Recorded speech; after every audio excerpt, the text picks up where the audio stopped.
In terms of my own experience with getting serious about creating the skill of confidence, is it's a game changer. The more that you build confidence in your life, the greater the risks you're going to take. And that's critical in business, in life, for fulfillment. I also have the ability to say no and not even be bothered by what other people are going to feel. Why? Because I have the skill of confidence. It also makes you an incredible negotiator because you realize you would rather be respected than be liked. And see, this kind of need to be liked or to look good is part of the reason why you doubt yourself all the time. I want you to bring that power back internally. That's what the skill of confidence does. And you'll also be able to recognize when you're afraid of something and that fear is just kind of bullshit in your head, and you have a choice. You don't have to let fear stop you anymore. And that's where the skill of confidence comes in. And the same is going to be true for you. So I think it kind of begs the question, if confidence is something that we all want, why is it so hard to master? I'll tell you why. Because when it comes to the research around confidence, it is some of the most dry, boring, no offense to the confidence researchers and writers out there, but I'm talking if you have trouble sleeping, just print out a study about confidence. That'll put you into deep REM sleep. It's also confusing. And even Google isn't much of a help on this topic. If you search how to be confident, you know what the top results, one of them says? Be true to you. What the hell does that even mean? Be true to you. And honestly, be true to you, that is not what the research says. The problem and why it's hard for people to develop the skill of confidence is the research has not been boiled down into tactical information that you can apply to your day-to-day life. And that's where your friend Mel Robbins comes in. So here's your first assignment on today's podcast, because you know we're not just listening here. This is a doing podcast, and we're going to make this tactical and relevant immediately. Assignment number 1, be selfish as you listen. I want you to listen a particular way. I want you to listen and think, what's in it for me? And so let me ask you a question to help you get really selfish. If you had more confidence, like I could go and boom, you have more confidence than you've ever had in your entire life, how would your life be different? How would your future be different? Now, Heather has already shared that she has this awesome promotion, which she clearly earned. I mean, businesses don't just give those out as charity. If a business has promoted or hired you, they believe in your ability to execute. But now she's freaking out. She doesn't have the confidence. Now, when you think about confidence, how would more confidence help Heather's life be different? Well, confidence would allow Heather to step into that role, right? And she would be able to lose the self-doubt and the imposter syndrome and the panicking. And she'd be able to act like the leader that the organization promoted her to be, right? Without all the nervousness and crap going on in her head. What about you? Let's get selfish. What would more confidence allow you to do that you're not currently doing? Would you be able to say no? Would you be better with boundaries? Are there more risks you would take? Is there a conversation you've been avoiding with yourself or someone else? Would you be able to stand up for yourself, advocate more for yourself, ask for what you need? What about work? Would you be more visible? Would you speak up more? All of that you just envisioned, it's all within your reach. And so let's talk about something that Heather said. Heather said in her question that she doesn't, quote, feel confident in the new role. I don't feel confident. And so I want to start by giving you a definition of confidence that will change your ability to build it as a skill. This definition of confidence I have been sharing for years, and I think I created it based on the research because I haven't really seen it out there before. And this definition is going to surprise you because it's a definition of confidence that puts the research into action. See, here's the mistake that everybody makes. Heather made the mistake because she said that I don't, quote, feel confident. And I bet you're making this mistake with confidence too. In my book, based on the research, that's where we get it wrong. Confidence is not a feeling. Confidence is embodied in action. My definition of confidence is the willingness to try. I'm going to say it again. Your new definition of confidence, embodied by the research. Confidence is the willingness to try. Confidence is an action. That's what it is. And this phenomenon has been heavily researched by social psychologists. And there's even a term for confidence being an action. See, there's this positive feedback loop that happens when you're willing to try something before you feel ready, when you're willing to step into that leadership role and put yourself out there and take risks and make mistakes and shove that self-doubt to the side. When you're willing to try, neuroscience research says that you create something called a confidence-competence loop. And let me explain this to you because there's a lot of common sense here, right? Every single time you try something new, you're either going to be really good at it or you're going to be terrible at it, right? But you always learn something. But you have to try. So Heather is going to step into this new role. She's trying out a new role. She's either going to be really good at it or she's going to be miserable at it. Boundaries, you might be really good at it when you start trying to set them. You might be really miserable at it. But here's the thing. If you try something for the first time, you're either going to fail or succeed, but you always learn something. And that's where this confidence-competence loop and the neuroscience research comes in. Because even when you try, when you learn a little something, you gain a little competency, right? Because of everything that you learned the first time around, it gets a little bit easier. It gets a little bit better, but it all begins with being willing to try, no matter where you're starting from. Because if you are the kind of person that's always willing to try, you will always grow and you will always learn. And the more that you try and the more that you learn, the less you doubt yourself, the less resistance that you have. And bada bing, bada boom, all of a sudden you feel confident in this new role. All of a sudden you feel confident doing a backflip off a boat because you tried 1,000 times and you belly flopped and you embarrassed yourself and you got a wedgie. And then what do you know?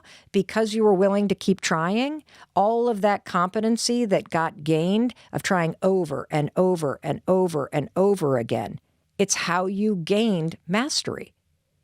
See, feeling confident is kind of, it's almost like the wrong way to say it, because that's what you feel after you've done it over and over and over again. But true confidence begins the moment you're willing to try.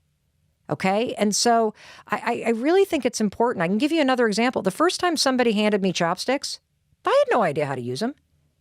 Was I nervous about picking them up and I couldn't get like my fingers to twist in the way that you're supposed to, and it was super embarrassed and they kept like flipping across the table and everybody. Here's the thing. I didn't know how to use them, but isn't it common sense that there's no way I was going to learn how to use them if I wasn't willing to try? See, being confident and the skill of confidence is the difference between saying, sure, hand me the chopsticks. I'd love to try. I'm willing to look like an idiot. I'm willing to be a beginner first, versus going, can you get me a fork? I don't know how to use those. Do you see the difference? The skill begins with being willing to try. So many of you saw me on the Today Show today. That is the culmination of 10 years of being willing to try, being willing to walk on a stage and have a panic attack or a neck rash, being willing to get behind a microphone and make terrible content or say stupid things or look terrible in videos. You know, you got to remember what you're seeing is a person on the Today Show who has been working hard for 10 years, trying over and over and over and over and learning and failing. That's what you're witnessing. You're witnessing competency, but the skill is something different. The skill of confidence is trying. And, you know, let me remind you of a fact. Everybody starts at zero. Everyone. Whether you're trying to learn guitar or you're building a social media following or you want to get into the YouTube space or you're writing a book or you're selling, everybody starts at zero. That's how I started. 0 speeches given, zero television experience, zero social media following, zero email addresses, zero competency in front of a camera or on a microphone. I mean, even take this podcast. Starting this, I started at zero. The tech is intimidating. There are 5 million podcasts on Spotify alone. I'm 54 years old. I don't know how to do that. I haven't done this before. I haven't been in the seat of the person that hosts. But here's the difference with your friend Mel Robbins. I'm willing to try.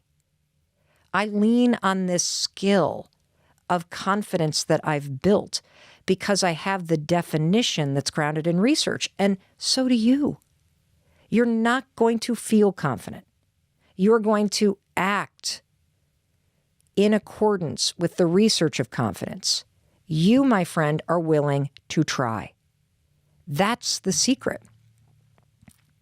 You know, I'm going to tell you a story. A lot of you have seen my TEDx talk. So I have one of the most popular and most viewed TEDx talks in the world. I think it's got almost 30 million views at this point. It's a TED talk called How to Stop Screwing Yourself Over. And if you watch my 21-minute long TED talk, you know what you're witnessing? You are witnessing a 21-minute long panic attack. That was the first official speech I had ever given in my entire life. I was terrified of public speaking. And most people are terrified of public speaking. When I was in elementary school, middle school, high school, college, law school, whenever I got called on in class, bright red. My mind would immediately go blank. The only job I got out of law school was working for legal aid as a public defender in New York City. And when I had to stand in court all day, I was not talking to an audience. I'm talking to a judge and a bailiff and police officers and the prosecutor. It's not like some big stadium. You're in a small courtroom where you see the same people day in and day out. That's not a speech. That's like talking in a meeting at work. But nevertheless, I was so afraid of speaking out loud as a new attorney. I would get these monster neck rashes all over my neck and chest. You know, the kind of rashes that people get when they're nervous or they've had too much to drink or they get an allergic reaction to food. That was Mel Robbins, the early years. You know how I dealt with that neck rash and that fear? I would wrap a scarf around my neck or I'd wear a turtleneck as an attempt to try to hide it. In fact, even when I became an on-air commentator for CNN, I was part of their legal team in terms of providing commentary for CNN. I did that for 3 or 4 years. Incredible experience. Never done that before. Why was I willing to do that, knowing that half the time my cheeks would turn bright red, half the time I'd be worried that I might say something stupid? I'll tell you why. Because I understand the skill of confidence. You build it by being willing to try. You have to start at zero, and nobody wants to start at zero. You want to step into this new role and think that you have it all figured out. Well, guess what? You don't, because you've never done this before. But if you're willing to try, if you're willing to make mistakes, if you're willing to understand that by showing up every day and trying and learning and failing and falling on your face and dusting yourself off and like putting in the work, eventually the competency catches up. And what neuroscience says is what you're actually experiencing when you can use chopsticks because you've been trying, or when you can stand on a stage and you don't have a neck rash that looks like you just got stung by a bee and you're about to go into anaphylactic shock. When you can do that, you want to know why you can do that? It's because the number of times that you've tried have lowered the resistance in your own brain and body to doing it. And so it feels easier. It feels effortless. It's not that you're, quote, more confident. It's that you've built up the competency so that you know how to do it without even thinking about it. And so that's why your friend Mel is so successful, because I'm willing to, A, start at zero, and I'm willing to keep showing up over and over and over and trying, despite my doubt, despite my fire engine red cheeks, despite my flushed neck.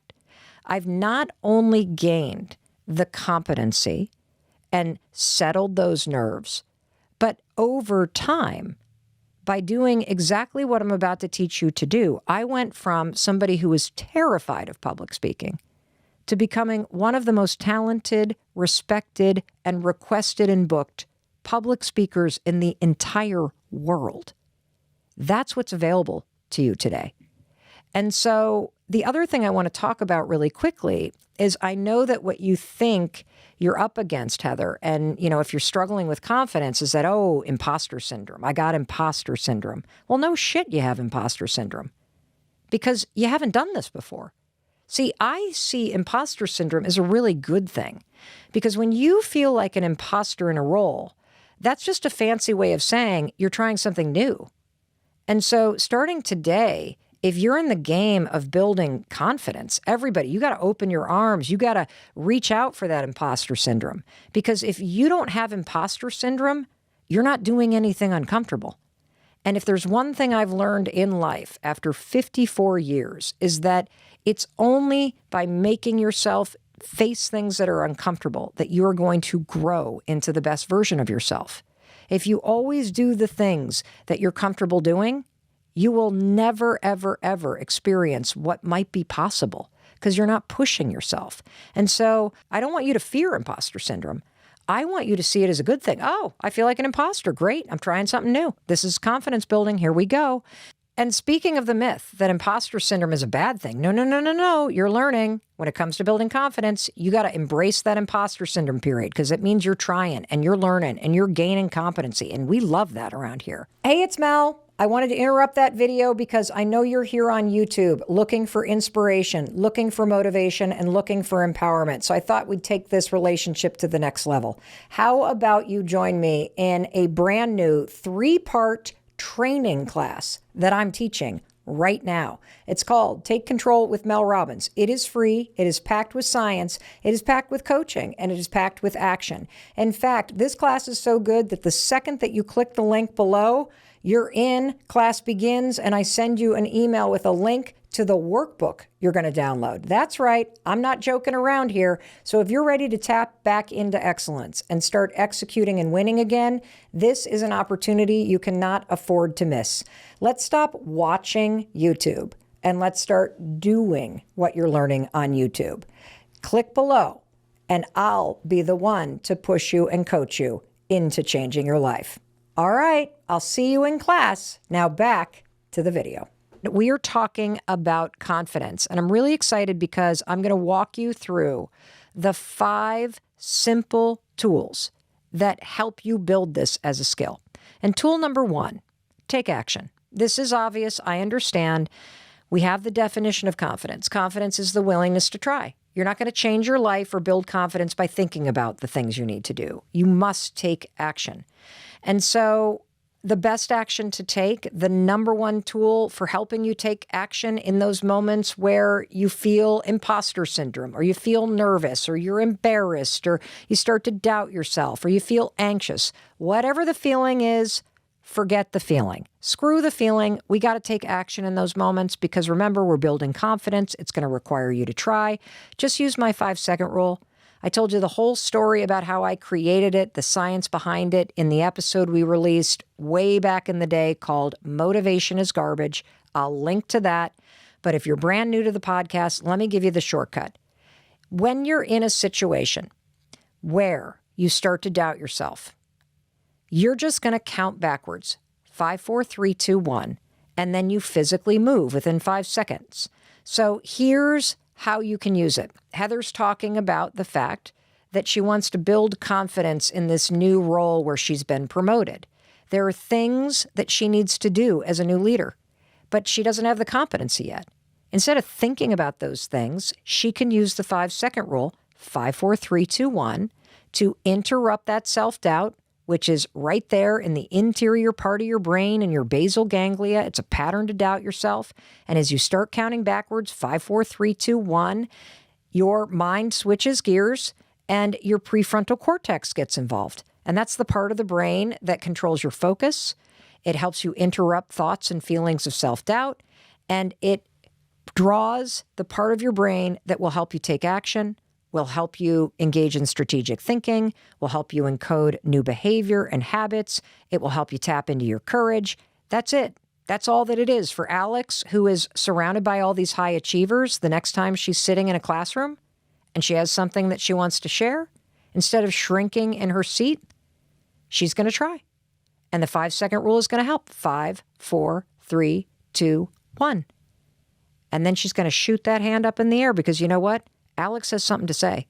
And even though she doesn't feel comfortable, even though she might get a neck rash, even though her cheeks might go fire engine red, and even though she might stutter or stumble or have dry mouth or whatever might happen, 5, 4, 3, 2, 1, she is willing to try.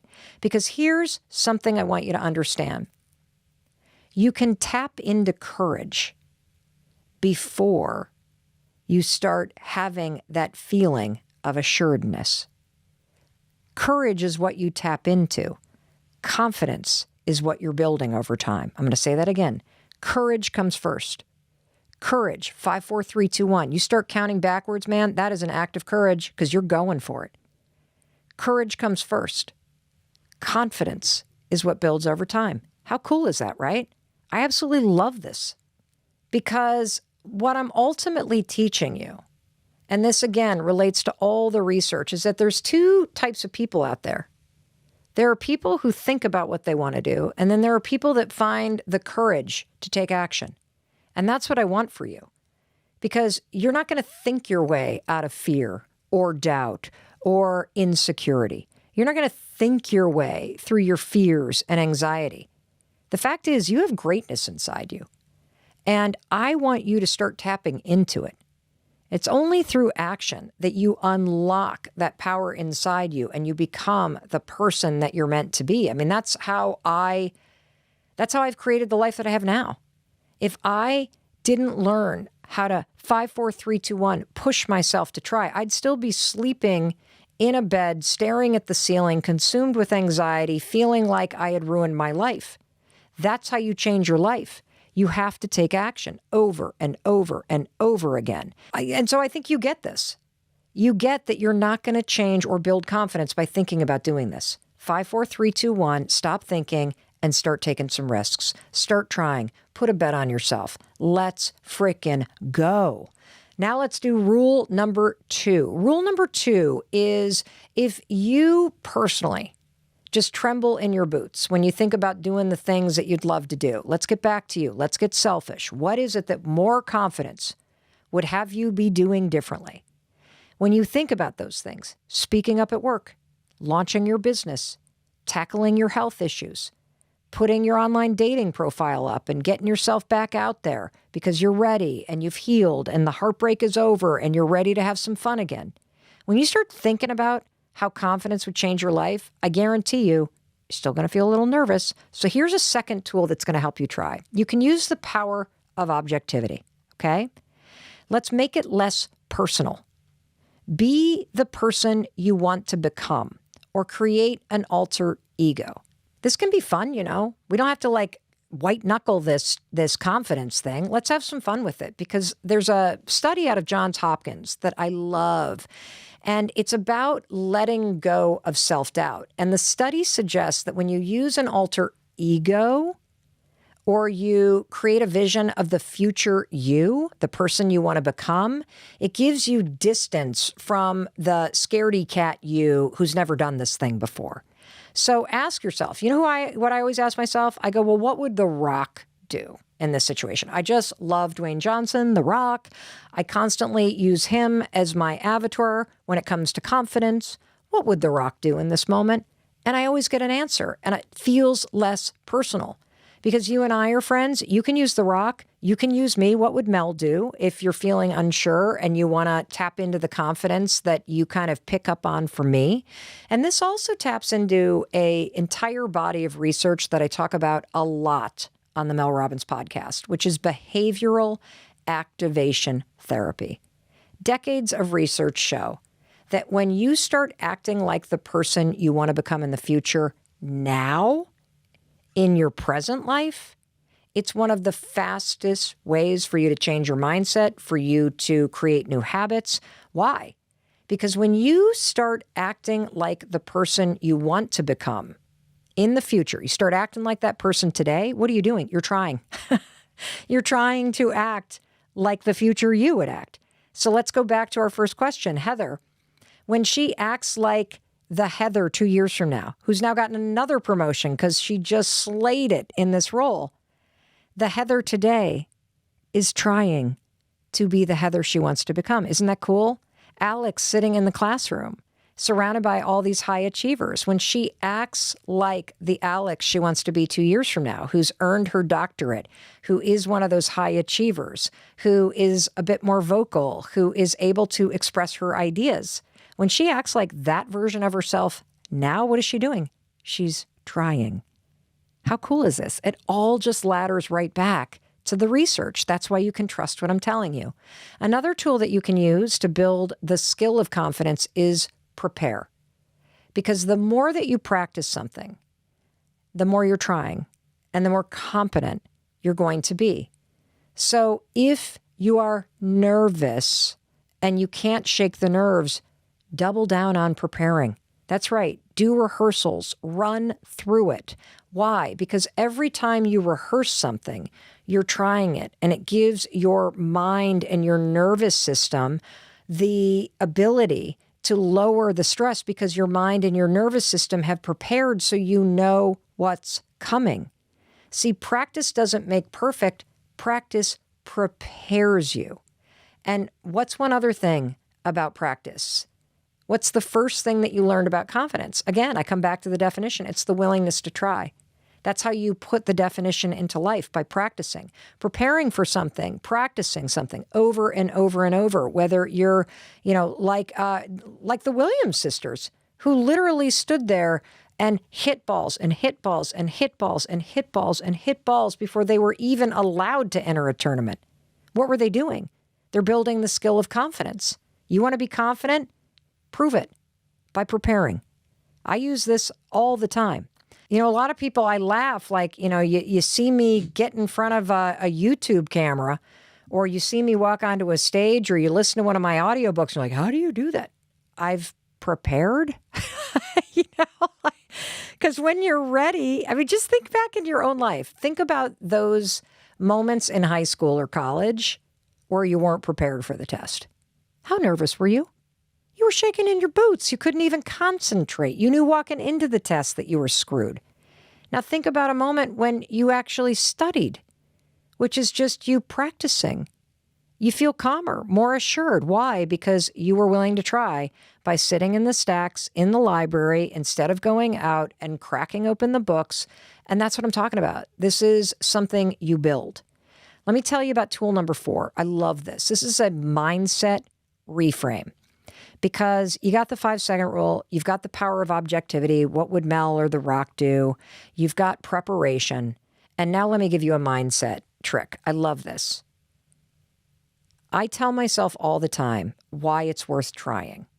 The reason why I tell myself why it's worth trying. Why is it worth trying something if I'm only going to fail?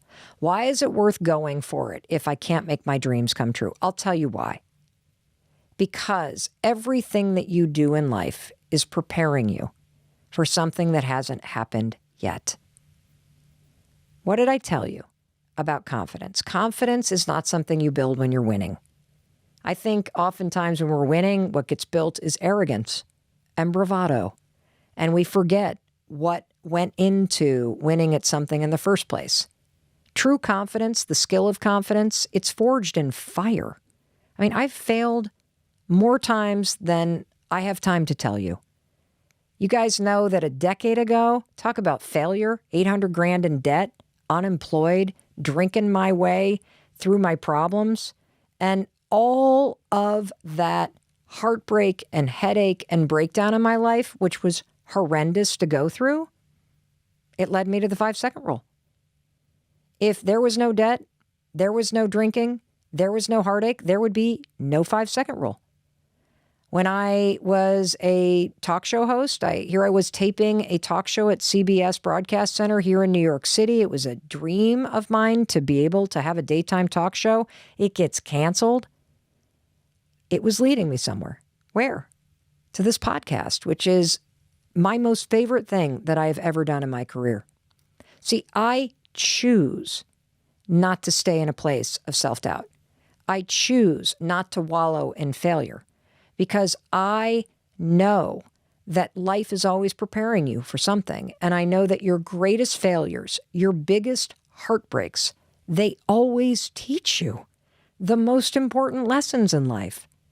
And I keep getting questions from you guys. Mel, oh my God, you're so confident. Like, what? You're 54 years old. You keep reinventing yourself. You keep trying new things like this podcast. What is it inside you, Mel? What is it inside me that makes me take all these risks, that makes me constantly try new things, that makes me willing to fail, to do something embarrassing or even disastrous? I'll tell you what it is. I want to get as much out of this life as I possibly can. And if you look at the math, I'm halfway through it. And it scares me to think that I could be on my deathbed and look back on my life and say, I wish I had tried that. I wish I had had the confidence to try that. I do not want to die and have regrets. And so while I'm here, while I'm breathing, while I'm able to, I am going to follow my curiosity. I am going to follow my heart. I am going to try new things. I am going to do absolutely everything that I can do to grow, to feel, to learn. And that's going to require me to take risks. That's going to require me to fuck up things. That's going to require me to look stupid.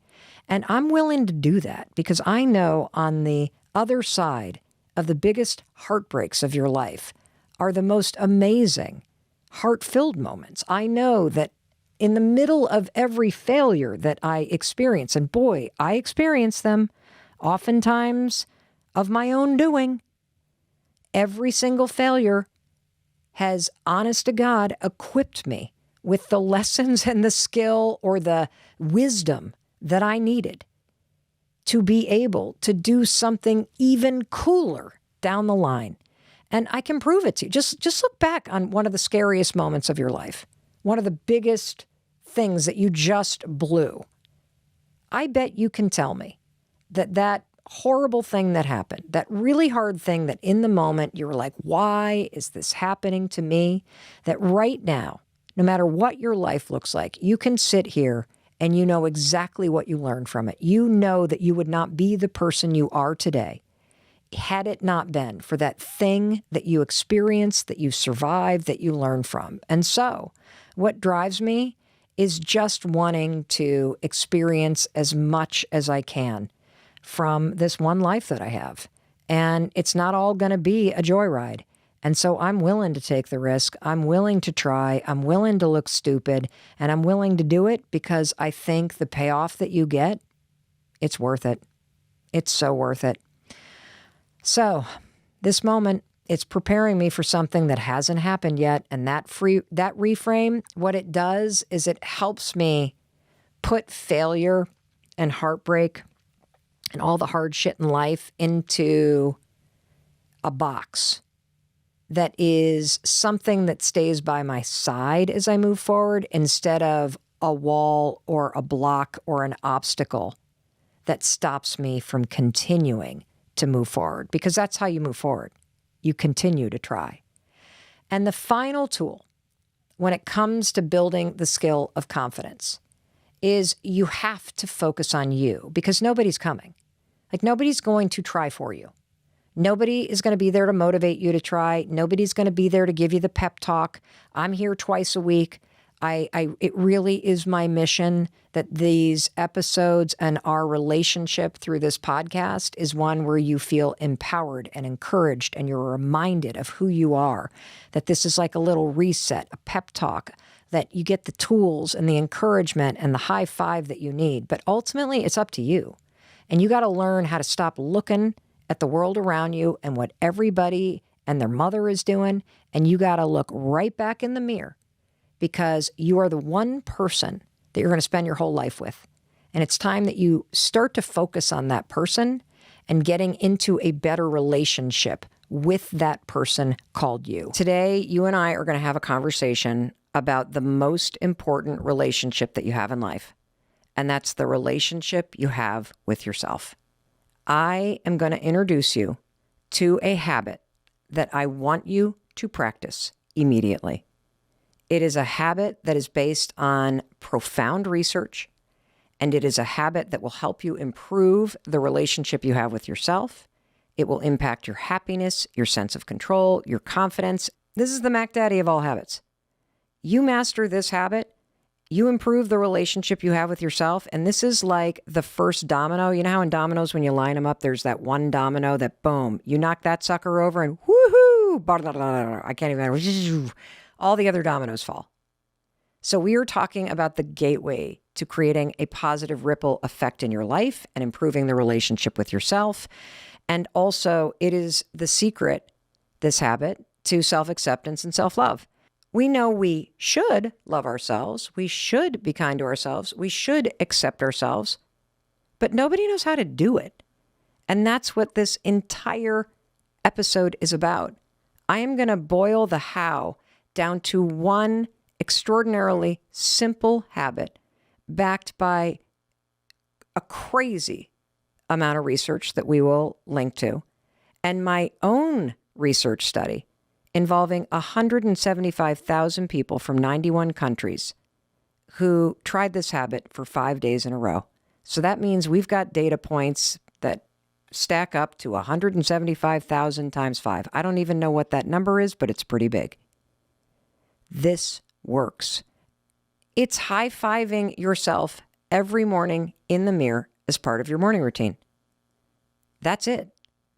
And I've got the research to prove it. I've got studies to prove it.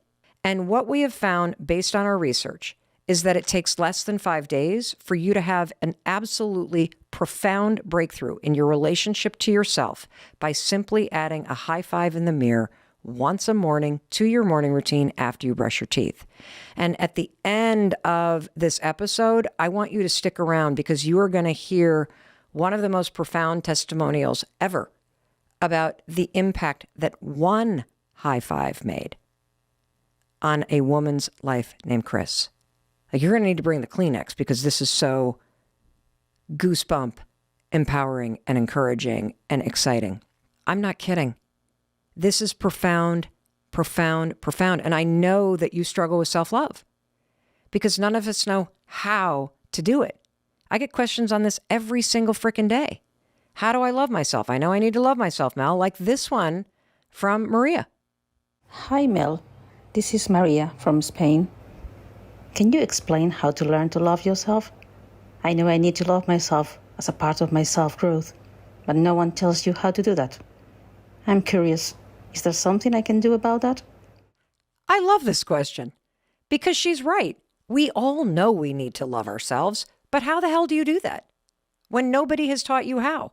I think the main reason why this concept of self-love is so hard to implement in our lives is because of the definition of love. If you look in the dictionary, love is defined as a feeling, but that's not what it is. Love is an action. And let's just take an example from your life. When you feel loved by somebody else, it's because of how they treat you. It's because of what they say to you. Like, for example, when Chris brings me a cup of coffee in the morning, I feel loved because of that action. When he says, I love you, Mel, I feel loved because of the action of speaking those words. But when it comes to loving ourselves, we're sitting around waiting for the feeling, and yet we're not recognizing the truth about love. You feel loved by other people when they demonstrate it through actions. The secret to self-love is demonstrating to yourself through your own actions toward yourself that you love yourself. And that's why the simple solution to having a breakthrough in loving yourself, the first domino that needs to fall, is something that I call the high five habit. This is a simple habit that I created that boiled down is simply adding a high five in the mirror to yourself, to your morning routine. That's what the high five habit is. Now, one of the reasons why I love this habit is because it has so much research. And the habit's very simple. When you wake up tomorrow morning, get yourself out of bed, go into the bathroom, brush your teeth, and then after you brush your teeth, You're going to put your toothbrush down. And the reason why I want you to do it after you brush your teeth is because I want to use some science called habit stacking. I want this to be part of your morning routine, what you're about to do. And so I want you to do it right after something that you do every morning, brushing your teeth. That way your brain will encode this high five habit even faster. And here comes the most important part. As you put the toothbrush down, you are going to look in the mirror. This is the hardest part of the high five habit. You're going to look in the mirror, and I don't want you to look through the person in the mirror. I want you to realize there's a human being that's standing in the mirror there with you every morning in the bathroom, and you have either ignored them or you have looked at all of the things you don't like about that person, whether it's the weight that you've put on or it's the bags under your eyes, or for me, it's one boob hanging lower than the other boob. You sit there and judge that person, or based on our research and studies, 50% of men and women cannot or will not look at themselves in the mirror. And the reason is so freaking sad. It's because they don't like the person they've become, or they have so many regrets in life about things that they did or the place that they thought that they would be, that they can't and won't look at themselves in the mirror. And if you can't look at yourself in the mirror, let's just stop at that right there. Because what do you do with somebody you love? What's the action when you see somebody you love? You look them in the eyes. That gaze, eye to eye, gives you not only dopamine, but the oxytocin that is in your brain. It is powerful. It's an act of love to really make eye contact and hold a gaze with love and compassion behind it. So if you can't do that and you're not doing that, you're every morning demonstrating not love, you're demonstrating rejection and criticism. And so first step of the high five habit, you're going to put your toothbrush down and you're going to look at yourself in the eye. And it's going to feel weird if you don't normally do this. And the next part of this is very simple. Whenever you feel ready, you're going to raise your hand and you're going to high five the person you see in the mirror. Now, one of two things will happen when you do this. And again, I have so much data on this. I know because we've studied what happens. What's going to happen when you go to high five the mirror is you will either laugh out loud, and you'll laugh out loud because it's kind of dorky and funny. That's what I did the first time I high fived myself in the mirror. But you're also laughing because your brain recognizes a high five. And so one of the coolest things about high fiving yourself in the mirror is the science involved. It's called neurobics. You're using research in a field called neurobics, which is when you marry a physical action with a new positive thought you want to create. They've studied this at MIT. They've studied it all over the world. It is the fastest way to create new neural pathways and new thought patterns, to marry physical action like a high five with a new thought. And here's where the high five in the mirror gets really cool. So you're leveraging neurobics, all of this sort of physical activity plus neuroscience. You're also getting the benefit of the release of dopamine. You're also getting the benefit of the fact that your brain and your body knows what a high five is because you've been high-fiving people your whole life, right? You've seen high fives in sports on television. You know exactly what a high five is. A high five is something that you give somebody, a physical action, when you're cheering for them, when you're encouraging them. A high five is something that you give to somebody when you're proud of them. Great shot. Good job on that test. And a high five is also something that you give to another human being whenever they need encouragement. So think about like standing on the side of a road race. You don't cross your arms and scowl at people. You high five people and cheer for them because you're trying to say, I see you. I see that this race is hard. Keep going. You got this. If you're on a sports team and you blow a play when you come to the huddle, a high five from a coach or a teammate says, shake it off. I believe in you. Now get back in the game. And so what's so cool about this high five habit to yourself in the mirror is that a lifetime of positive programming neurologically already in your brain gets aimed right back at your reflection. And so you are physically demonstrating with this simple habit in less than 5 seconds every single morning that you, Yes, you take actions that show that you believe in, you love, and you encourage the person in the mirror. Now, another reason why I love this habit is you don't have to think anything. All of the wiring that is already in your brain and in your nervous system, it does the work for you silently. As I mentioned, there is so much research, and we're going to just put dozens and dozens and dozens of studies. But I want to also point out that there are two studies that are really important. One of them was done with the NBA, and I'm just going to cut to the chase on this study. They wanted to know if there were any habits that winning teams had that the losing teams in the NBA didn't have in the preseason.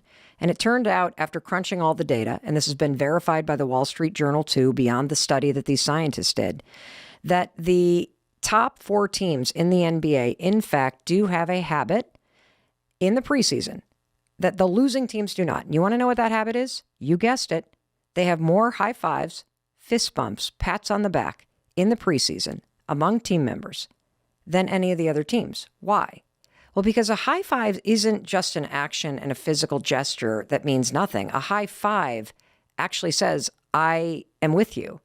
It builds trust, it builds partnership, it builds belief, and you can build that back in yourself by adding the high five in the mirror every single morning as part of your morning routine.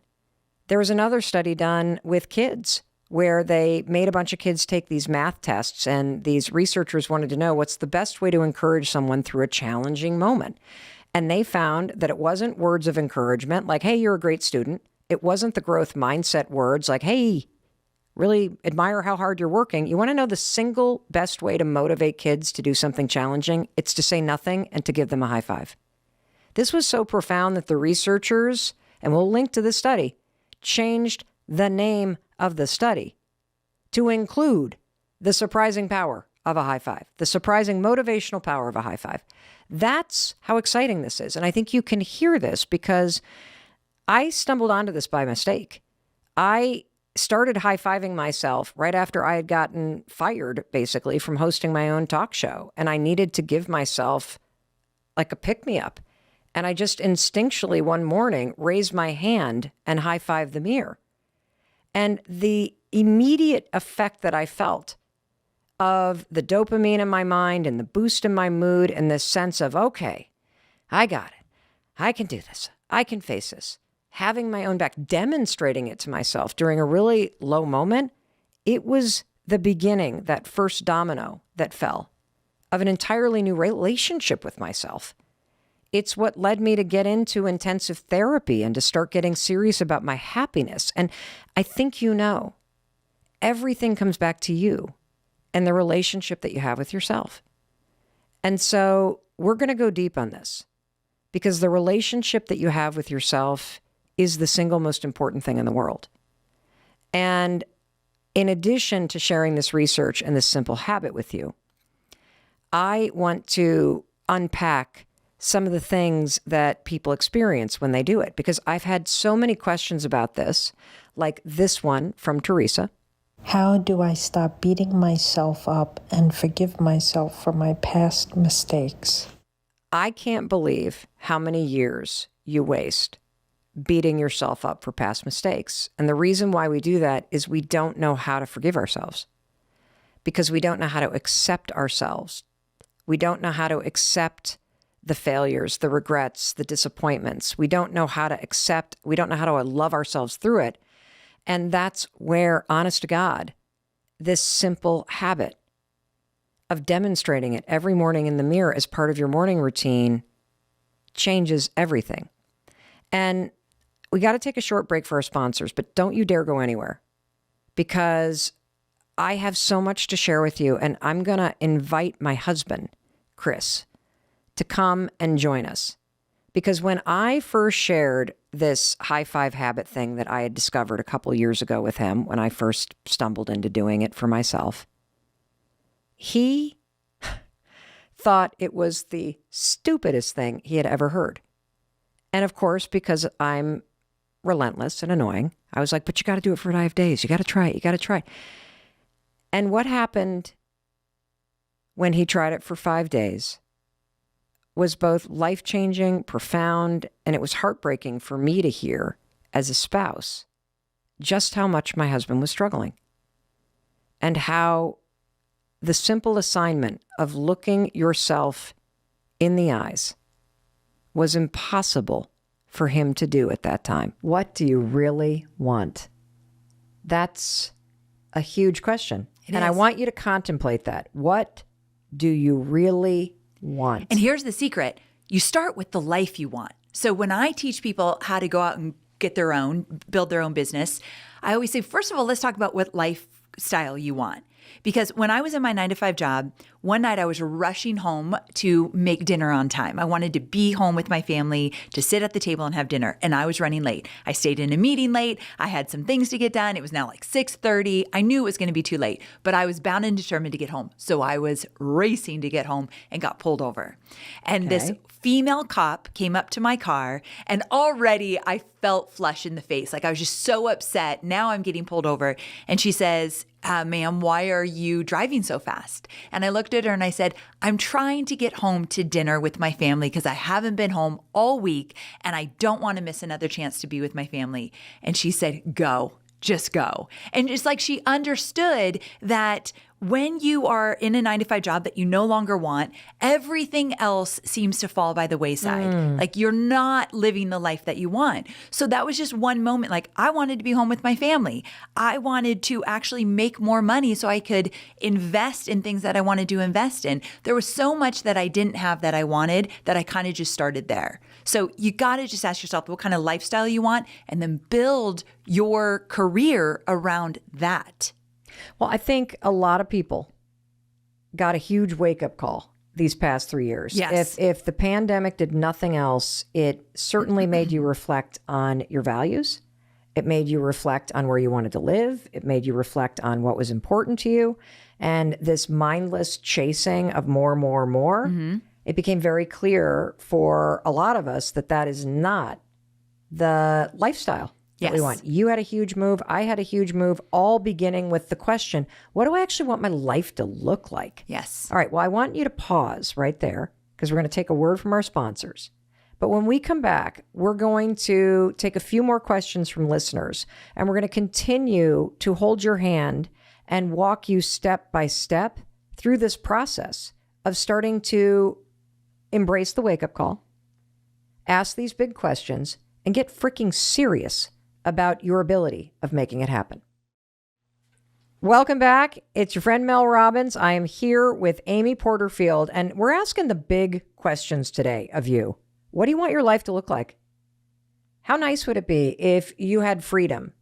You were free to work when you wanted, where you wanted, that you took the time to design your life to work for you. And for those of you that have never thought about this before, you always thought, okay, I just got to get a job. I got to get a job. We're unpacking a concept called unbossing yourself, because I personally believe this is all mindset.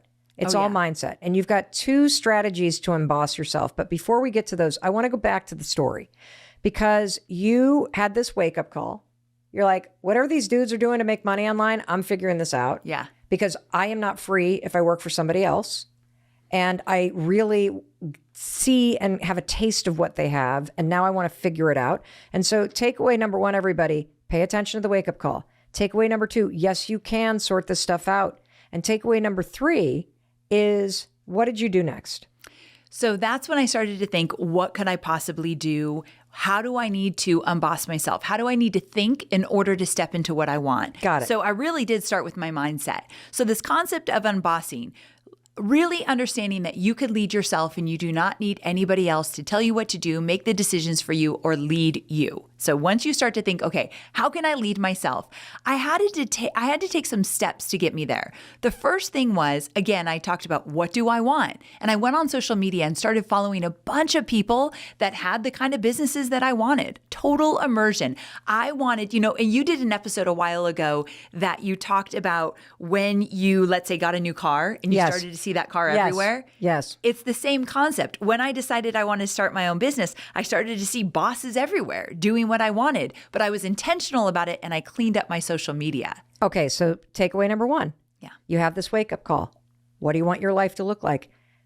Get serious about curating your social media right now so that you are immersed in the world that you want to step into. That is step one. That is what a leader does. That's what you're going to do. We all have boards of advisors. We all call experts. Like I call Amy on speed dial when I need help with marketing. You're going to do social media, and you're going to use social media in a very intentional way to start to create that community and that mindset around you. What's the second thing you can do to change your mindset and unboss yourself? Start asking for advice. Okay. Find the people who are doing what you want and find out how they did it. And I actually have a great story about this. Okay. So when I was still at Tony Robbins, I knew I wanted to create courses and help people do their marketing and build businesses down the road. I wasn't ready for it yet, but I knew I wanted that kind of business. So I went online and I found a bunch of people doing what I wanted. And there's this one woman who absolutely had the kind of business I wanted. I did not know her at all, but I watched her online and I thought, that's the kind of business I want. So I went to her contact page on her website, wrote her a little email and said, listen, I know you don't offer this, but can I pay you for an hour of your time? I just want to ask you all about how you built your business. I'm new to all of this. I don't even know where to start. Will you share some insight with me if I pay you? And she said, yes. Wow. Yep. So you got to ask. You got to ask. And here's another way you can do it, because you're probably sitting there. Notice you have a employee mindset. Yes. We're like, but I don't have any money to pay. Amy's got money because she works for Tony Robbins. No. That is not the mindset. You are not a loser. You're a winner. All of these people that you follow have likely done a podcast interview or a YouTube video, or they've written a blog post. Yes. And all the advice is in there. And another way that you can get people to respond to you is you can present them with some challenge that you're facing and say, could you give me, like, I need some help making a decision. I'm facing this challenge. Here are 2 or 3 things that I'm thinking about doing. Which would you advise? Because then you've done the work. You've thought like a boss. You haven't come to somebody to solve your problems. So that's another way that even if you're working for somebody else, unbossing yourself is a mentality. Don't expect your boss to solve your problems. It's not their job to solve your problems. It's your job to come up with the solutions to recommend for the problems that you're facing in whatever your role is. And so that's a way that you can take this philosophy into your current job while you figure out what you want to do. Yes. So you stuck with this job and you chipped away at the job while you changed social media. Yes. And you started asking people for advice. You started chipping away at learning things. What else did you do in order to kind of step by step march toward building something you had no freaking skill or experience to do? Yes, I had to get unreasonable. And by the word unreasonable, I mean, I had to start thinking in ways that I had never done before. And so like with the call with that woman that said yes, like I was still at my office. I had to crawl under my desk because the walls were thin. I didn't want anyone to hear me at my lunch hour. I'm whispering to her on the phone, like, how did you build your business? What did you do? And she's whispering back to me. And I'm sure she thinks that's weird that we're whispering, but I needed to make it happen. So I had to start putting myself in places that I was way out of my element because I wanted something bigger than my life at the moment. Now, how do you keep that present? Because I think this is what separates people in life. Yes. We all want it. Who doesn't want to make $1 million? Who doesn't want freedom? Who doesn't want, to figure out how to make money online and check their balances while they're sitting on the toilet? I mean, who doesn't want to make money while they're sleeping? But what separates those of us who do and anybody who doesn't is literally the action. That's Exactly. it. That is it. Like if you're willing to go one step further than the person that just quit, you, my friend, have the secret formula. There is no fucking secret formula. Yes. You have to stop listening to the bullshit that is stopping you from taking action. I mean, this woman is sitting under her desk. I'm literally at an event I'm not supposed to be at because we wanted something more for ourselves. What did you do to keep that freedom, which is this big ass word? What did you do to keep that front and center other than having your social media feeds reminding you that this is the world you wanted to step into? It's sort of like a kid who decides, okay, I'm going to go to I'm going to go to this college. And they're really into, the first one that popped into mind is Michigan. I'm from Michigan. Everybody loves either Michigan State or Big Blue. And so kids would wear the sweatshirts and they'd look at the school and they'd follow people and they'd buy the swag and they'd been wearing it all over. And so they're like immersing themselves in this world before they're there. How the hell do you do this for yourself? Yes. When it's about a side hustle or who you want to become, because you're talking like recreate your whole damn life. Like stop getting a job and get serious about what you want your life to look like. So I started to change my identity. I'm going to be a business owner. I'm going to be a boss. What do bosses do? They listen to podcasts about building businesses. They buy the books about how to change your mindset, how to start a business, how to get things going. They buy the digital courses. I'd never bought a digital course in my life. I bought my first digital course while I was still at my 9-to-5 job. It was all about how to do video marketing. I had no idea how to make a video. Oh, can I give everybody a pro tip? Yes. A lot of companies, as a perk, give a login to Masterclass and some of these There you other go. places. And so you can be... Use it. Yeah, there is so much free education. You're hearing Amy go bye. Khan Academy, YouTube, all this stuff is free, everybody. That's so you true. got to be willing to look for it. If you've gotten laid off, the Harvard Extension School has free resume templates if you're willing to freaking Google it. So, we have to get out of this mode of stuff's being done to you and, damn that job and I'm embarrassed. Bullshit. That job was not a fit. And you want why? You want to know why it wasn't a fit? Because you got fired. Because you got laid off. And yes, it sucks. But you get to decide now what it means. Are you going to pivot? And are you going to take this as a wake-up call? Or are you going to sit there and feel sorry for yourself? It's so true. So yes, get resourceful. You don't have to pay for any of this. There's tons of free resources out there, even more so now than there were when I even left. But I started to, again, total immersion, fuel my mind with the right things.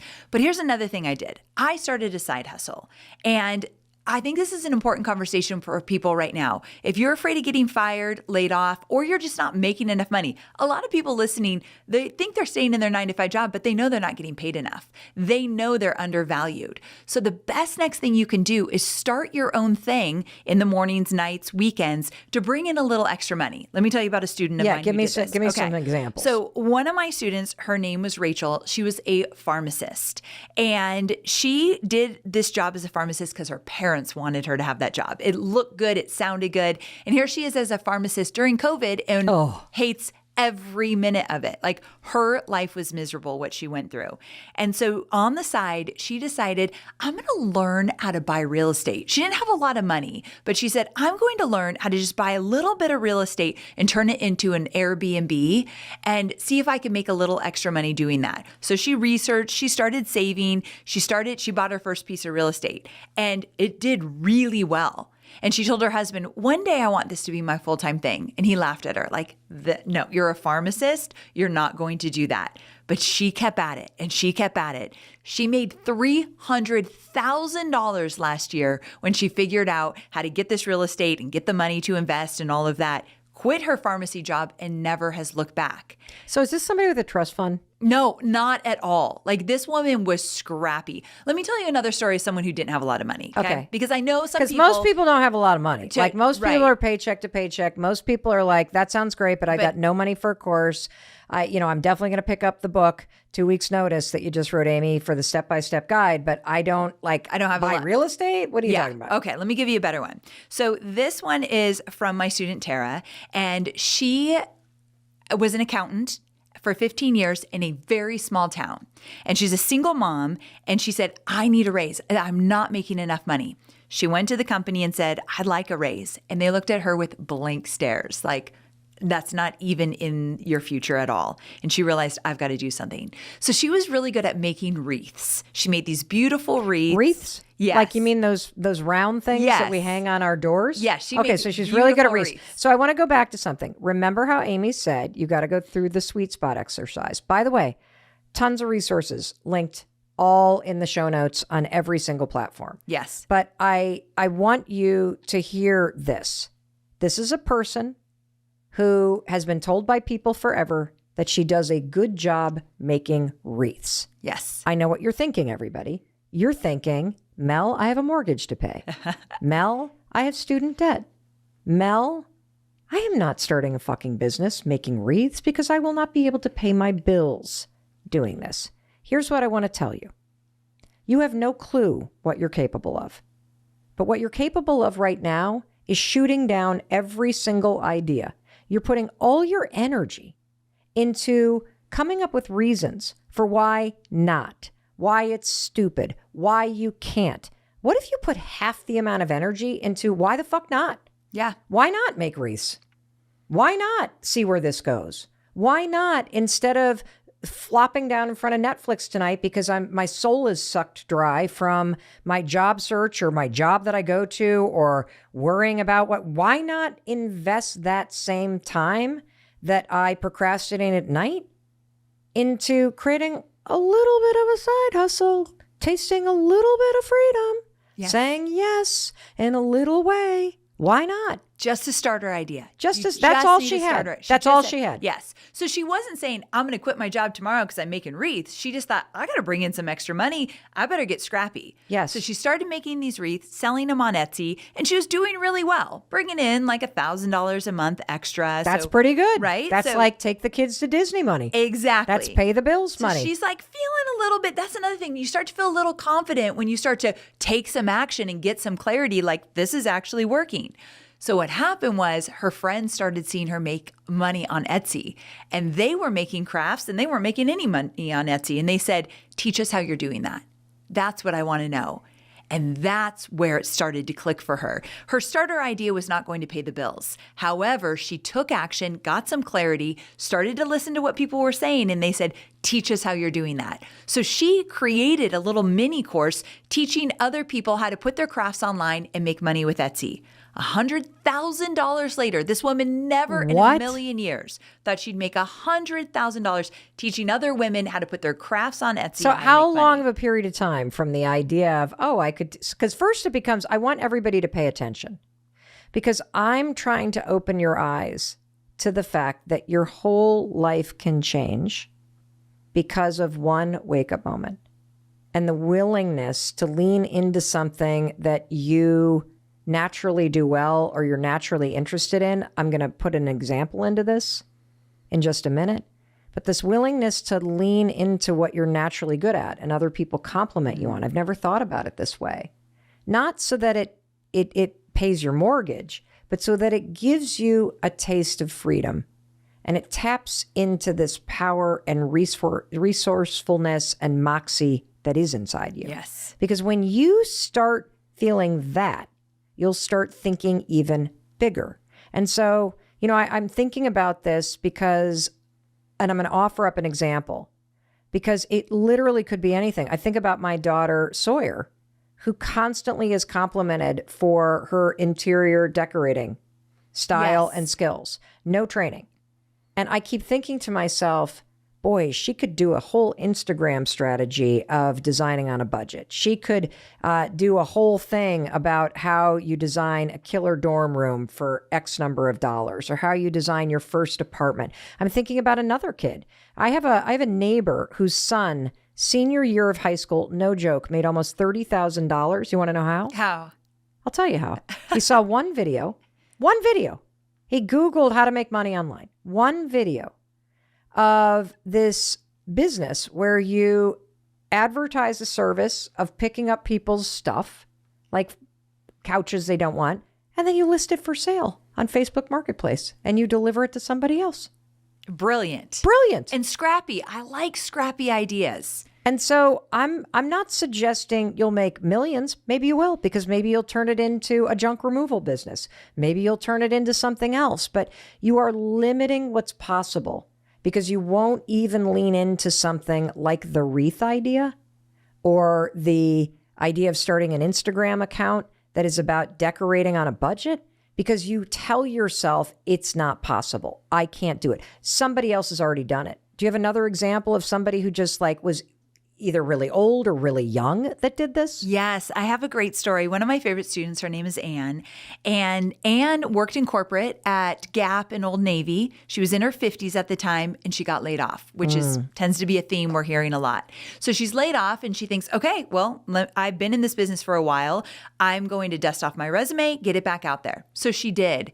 Months and months and months, couldn't even get an interview. Oh. And I hate to say this, but I think it was her age. Probably. Right? People are hiring younger, so they're just looking over her and all of her experience that she had. And so one day her husband said, you've got all of these different crafts up in our attic. You love to do these. Why don't you just play around there for a while, see if it sparks anything? And so she didn't have any other option at the time. So she started to kind of get in there. And she does this one thing really well: surface pattern design. What the hell is that? Right. I'm not crafty at all. So I really had to kind of dig in to understand it. Basically, it's this idea of drawing your own doodles and different graphics on, let's say, through a software, and turning those drawings of yours into wallpaper, into wrapping paper, What? into mugs, This is into a business? journals. Yes. Okay. And so she did this really well. And yet again, people started to say, how are you doing that? That's why when you think of the sweet spot formula, the first thing you do is pay attention to what people think you're good at, because it's just a natural thing. They're interested. And so she did it well. Other people wanted to know how she did it. So she started to teach them how she did it. Now, this woman went from literally not getting anyone that wanted to hire her, not even getting interviews, Wow. to doing launches of this new program she created, $100,000 launches over and over again. But I want to point out, she's in her 60s. Wait, okay. Yes. You buried the lead, Yes. Amy. She's in her 60s. Didn't know how to run a business, didn't know how to do technology, didn't know how to put up a website, didn't know how to do a webinar. She knew none of it. But what she did know is she wanted a different kind of life, and she got honest with herself. I don't want to be begging for a job. They think I'm too old. Watch me. Ooh, And I love that's that. what Watch I me. want. Yeah. Watch me. Watch me do this damn thing. I cannot wait to send this episode to my kids. Can you tell me about someone on the younger side Yes. that went from nothing, telling themselves, no skills, too young, I can't do this, missed the boat, there's already too many people doing fitness online or whatever the hell it is that you want to do, too many interior designers, no room for me. Tell me about somebody on the younger end of the scale. I will. And I want to say, if you're looking around and you think, I want to do this, and you see so many other people doing it, Yes. and they're doing it well. Like podcasts with me. Yes. The first thought is, there's no room for me. Yes. I can't do that. It's already Yes. been being done. First of all, there's over 8 billion people in this world. There's definitely an audience you can reach. But the second thing is, if it's being done and it's being done well, that means there's money to be made there, right? It's a validation. Look at it and think, oh, great. Mel's a great example that I can make money doing this. Let me try it as well. Okay. Did you hear that, everybody? It's important. It's really important, because somebody else doing this is a validation that there is a business and money. And more importantly, people want this. Yes. They want this in their lives. And so I want to also say something. There are 8 billion people, Amy. And oftentimes the expert that my kids like let's just take online exercise classes. Yes. I feel demoralized when I'm looking at a 28-year-old's rear end as she's doing like the donkey kicks and Amen, the hydrant sister. thing. And I'm like, she hasn't had kids yet. I'm in menopause. I'm feeling like the stomach hanging down. This is not great. I want a different expert. Yes. I want what my daughters have in that market, but I want somebody that I feel represents me. Yes. And so you have a unique take on things. The 60-year-old woman that you talked about that launched her first online course, you know how empowering it is to see somebody teach you when you're in your 40s or 50s and they're older than you? Do you know how empowering it is when you see somebody that has your background, your religion, your skin color, your body type, your experience? You are most qualified to help the person you used to be. Yes. And you will most inspire the person who sees themselves in you and your story. And so there are people out there, like when I think about the podcast market, and I saw there are 5 million podcasts on Spotify, 5 million alone. I'm like, it's already taken. What more? What could I possibly contribute? I know that's what everybody's thinking right now. It's already been done. Bullshit. You want to know why? It hasn't been done by you. Amen. That's it. It hasn't been done by you. You have lived experiences that nobody else has, and you have stories and insights that you share that nobody else will. And you only need a sliver of the internet to pay attention. That's the wild thing here. You don't need 100,000 customers to make money. A sliver of the internet. You get 10 customers. Let's say this, Mel. When I teach people how to create side hustles, let's say you have a $100 program and just 10 people buy that. You've just made $1,000 that you did not have. 10 people, that's all you need. So when you start to think this is too big, I'm too overwhelmed, I don't know where to start, you start with your starter idea and you just get into action. I want to give a huge shout out to my kid's guitar instructor, Dave Wade. So Dave Wade, he has made a huge difference in our life. And he, I was always barking about how he should do something more. He's a session musician, classical guitarist, plays on all these major stages, and he started a music school in Boston in the basement of a church, and it's slowly grown. And by just paying attention to that wake-up call inside him, there's something more I could be doing. I could be reaching more kids. He figured out how to create an online course. Yes. And he launched it before COVID. So all of a sudden COVID hits, and he's done this thing simply as a side hustle to an existing business, a way to take something you're doing in real life and take that and put it online. And he was positioned for COVID. And now he does nothing but virtual lessons with students all over the world, and in person in Boston. But I mean, it just changed his life. Why? It's not because he's smarter than you. It's not because he has more skills than you. It's because he did one thing you're not doing. He's saying, what if it works out?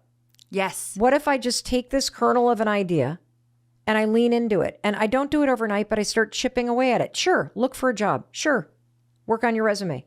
Don't forget the fact that 85% of jobs aren't even listed anywhere, and they're gotten by networking. Yes. So make sure you're out there talking to people. There's another free tip. I want to take another question from Louise in the UK. Mel, how do I get started? How do I achieve this? Okay, this has been fun, girl, but this is a lot like buying a brand new planner for the new school year. So now what do I do? Okay, well, step number one, based on the research, the second that you define your goals, and we have now defined the goals, we are using the research. I'm feeling super empowered. I hope you are too. You have to make the first milestone super, super easy, because that means it feels like you've already done it, okay? So we got to make a super simple first step. And scientists even have a name for this.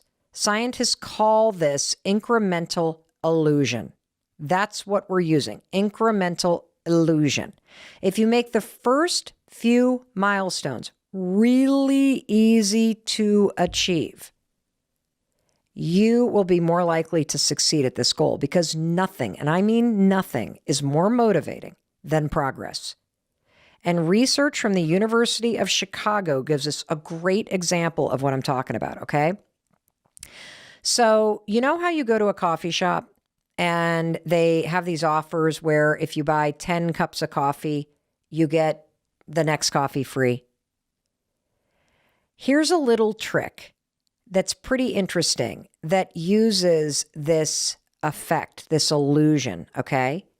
So they gave one group of people a card that was buy 10 cups of coffee, get one free card, but it was blank, okay?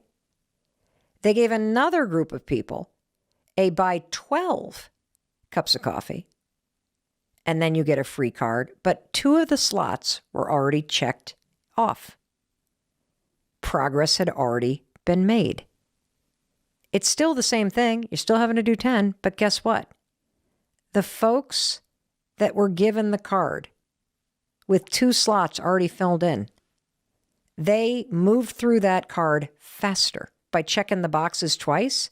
Listening to this podcast, check. You're no longer at square one. You've defined your goals. I can tell you some other things. You want to do the smallest step possible. Chris gave me a book about dahlias, these flowers that I love. for the holidays. Check. I'm in box 2. If you can take the smallest step today, can you do a Google search? Could you spend a little time journaling? What's something that you could do? You can't think of something? No problem. I've got something based on the research you could do. Step number 2, check box number 2, tell someone you admire about this goal. This debunks decades-old research from 2009 from researchers at Yale that said that you shouldn't tell anybody about your goals. But here's the hook. You need to tell somebody you admire. You got to tell the right people about your goals. This comes from a set of new studies from Ohio State. Researchers found that you show greater goal commitment and performance when you tell your goal to someone you admire or whose opinion you value. And these results run counter to this widely reported 2009 study from NYU that suggested that telling other people your goal is actually counterproductive. And so here's what you can do. Just tell somebody you admire. Here's how I'm doing it. I'm sharing these goals with you. And I'm going to go share these goals with my family. And I'm going to share these goals with my friends.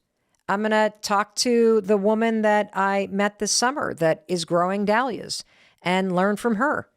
That's another step. This is like us checking off the boxes on that free coffee card and getting you to start seeing yourself making progress. And the final thing, the second that this episode is over, do a tiny thing, one step forward. This comes from a recent study at the University of Pennsylvania School of Medicine that showed that starting right away resulted in the most change. Do not wait for Monday. Do not wait for the weekend. Do not wait until later. The most important thing you could do, that little box you're going to check, is when this podcast is over, spend 5 minutes taking a step. Whew. Now I get to talk about the most life-changing part of all of this. You ready? The whole reason why goal setting is important is because it creates meaning and purpose in your life. And that's the most important part. Your goals are not really meant to be achieved. The most important part is that you're pursuing something. That's why goals matter so much. I mean, remember the research we talked about in the very beginning? Those goals that you've defined and refined based on the research, having them, taking little steps toward them, it's going to make you happier. It will suppress negative emotions. It makes you feel like you're up to something. And your life is going to be way more satisfying having those 1, 2, or 3 goals that you're working on than having no goals at all. And there's a reason why I'm going to hammer this idea of pursuing the goal. Okay? First of all, I don't want you to try to get this perfect. I just want you to try. And the second reason why is that when you achieve a goal, the irony is it's not as satisfying as you think it's going to be. Setting goals makes you happy. Working on goals makes you happy. Achieving goals does not create or promise lasting happiness. Yeah, it is awesome when you finally get to the top of that mountain you've been climbing. You take in the view, you catch your breath, you sit down on a rock, you take a selfie, you eat some gorp, and then you stand up and you climb back down. It's over. Yeah, it's amazing when you pay off your bills. You celebrate, you feel the burst of pride. And then you go on with life. The point and the purpose of achieving and setting goals that are deeply personal, that have a will and a why and a how and a way, right? Is because when you have goals, you're up to something. You're committing to your own growth and you're getting intentional about things that are relevant and important that you want to see yourself doing. And we have a tendency to overestimate how happy we're going to be when we achieve the goal. And there's even a name for it. That's how common this is. It's called the arrival fallacy. It's this fallacy that once you lose the weight, once you get the job, once you find the romance, once you reach the destination, that then I'll be in nirvana, then I'll be happy, no. Tal Ben-Shara, the Harvard-trained positivity psychology expert, He has debunked this thing in study after study after study. And all you have to do is look at the number of Olympians or movie stars that we think have achieved it all that then are just plummeting and struggling with mental health illnesses after their greatest achievements. And we're like, what? How could they possibly do? They have gold medals. They have millions of dollars. Well, because they're not working toward anything that matters. It was working toward the gold medal, working to make that movie, going to auditions and pushing through the failure and having this goal that you set for yourself. Working on it is what gives your life meaning. And that's why I wanted to start this series of life-changing episodes of the Mel Robbins podcast, the foundational stuff about how you create a better life with goal setting. Because goal setting from this point forward must be a part of your life if you want to feel a greater sense of purpose and meaning, period. And so I want you to come back to this episode. I want you to bookmark it. I want you to share this with people that you care about. If you've got somebody like I do who's a college senior, and as they approach graduation and they start to feel like they're about to have a quarter-life crisis and they're lost, you know what they need? They need goals. If you have a friend going through divorce, you know what they need? They need goals. If you're bored in life or feeling stuck or you've got to hit the reinvention button, you know what you need? You need goals. And you can re-listen to this every single quarter at any moment in your life and walk yourself through this very simple but powerful and life-changing research to get very clear about what you want and why you want it and how you're going to go achieve it. Now, speaking about the how, you want to know how? Habits are how you achieve goals. Systems are how you make it easier. And so coming up next in this life-changing series, we're going to do a 101 on habits. What the science says about habits, the 3 components that make a new habit encode and stick in your brain. And we're also going to give you the research-backed shortcuts that you can use to make new habits stick and to make that change and the new habits that are going to help you achieve your goals easier to implement in your life. That's what's coming next. But for now, I want you to remember the definition of a goal. A goal is anything that you desire that wouldn't otherwise happen without you doing something. And what I want you to do next is I want you to take one step forward on that goal of yours. In fact, you know one step you could do? Share this episode